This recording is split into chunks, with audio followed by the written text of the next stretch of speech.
You have to remember who ISIS kills first and foremost. ISIS kills Muslims. She left Alabama to join ISIS, and now years later, she wants to come back to what she calls home. And now Hoda Muthana's father is suing the Trump administration because the president says she's not allowed back.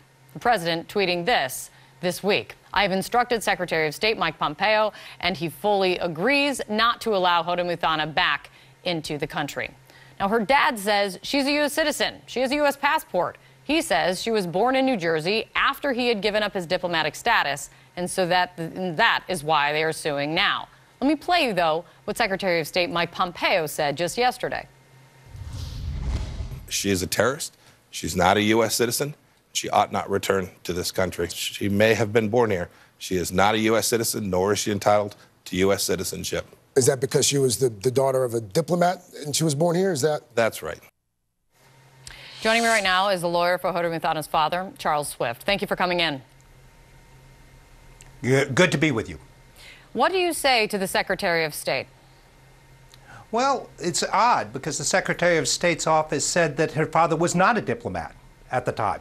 They've acknowledged that from a letter in 2004 at the mission that acknowledged that her father was discharged from his position as a diplomat as of September 1st, 1994, about 35 days, or excuse me, almost 55 days before Hoda was born. And so that is what this is coming down to. It does make me wonder, though, if this is as cut and dry as you say. There's a piece of paper, and in 2004, she was able to get a passport, a U.S. passport, obviously long after that. What do you think the administration is doing here, then? Well, I think that there's a natural appeal, first, that you start here. If you ask the American public, banishment for going over to ISIS would seem to be an appropriate punishment. You know, you can't come back. The Constitution, however, forbids that as a punishment, and the Supreme Court has spoken very clearly that this isn't an appropriate level to strip citizenship. So the administration has reasons to try and stop it. I would say, though, that the legal case that the administration has is not a very strong one. The Secretary of State in that interview says that she is a terrorist. Is she a terrorist? Well, on the part of that, her family, let's understand something on this. By coming back, she subjects herself to criminal prosecution. Her best defense would be, I'm not a U.S. citizen. That would be her best defense. She's actually coming back to be prosecuted. She understands that she's going to be prosecuted. Her family understands it. Her family supports her prosecution and punishment if she comes back. This is actually for her about her 18-month-old son, who, by virtue of her citizenship, is also a citizen. As she said to me, I ruined my life. I don't want to ruin his.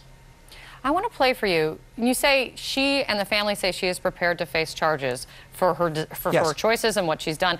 I want to play for you this interview that she did with ABC News. I want to play for you when she was asked about that. Let me play for you what she said. Do you think you deserve a punishment for what you did? Maybe therapy lessons, maybe a process that will ensure us that we'll never do this again. Jail time, I don't know if that has an effect on people. I need help mentally as well. I don't have the ideology anymore, but I'm just traumatized from my experience. Now, she said therapy sessions, and she didn't know about jail time. I mean, that doesn't necessarily say that she's ready to face charges. Oh, she absolutely understands by bringing this suit that she's going to face charges in the part. I've yet to meet somebody who said, gee, I want the maximum sentence possible. I haven't had that experience as a criminal defense attorney. But on the part is, she completely understands that coming to the United States, she's going to be prosecuted. It's not her choice whether she's prosecuted, and it's not her choice what sentence she receives. It's the United States' choice. Yeah, of course. Before filing the lawsuit, did you try to reach out to the State Department to clear this up before this became, you know, before a tweet from the president and where this is now? Yes, we started writing. She initially contacted her parents and others and said she wanted to surrender. And we contacted both the U.S. Attorney's Office and then the State Department with letters saying that she wanted to surrender, indicating that she was a citizen, providing evidence that her father wasn't a diplomat at the time, and they chose this route without ever communicating to us. That's why we're suing. It was the last resort. What happens to her? What does she do if she's not allowed back in the United States? Well, in one sense, it's ironic. She's free. She's stateless, but she's free. And so the United States says, hey, she's somebody else's problem, not ours. Do you think that would push her back towards extremism?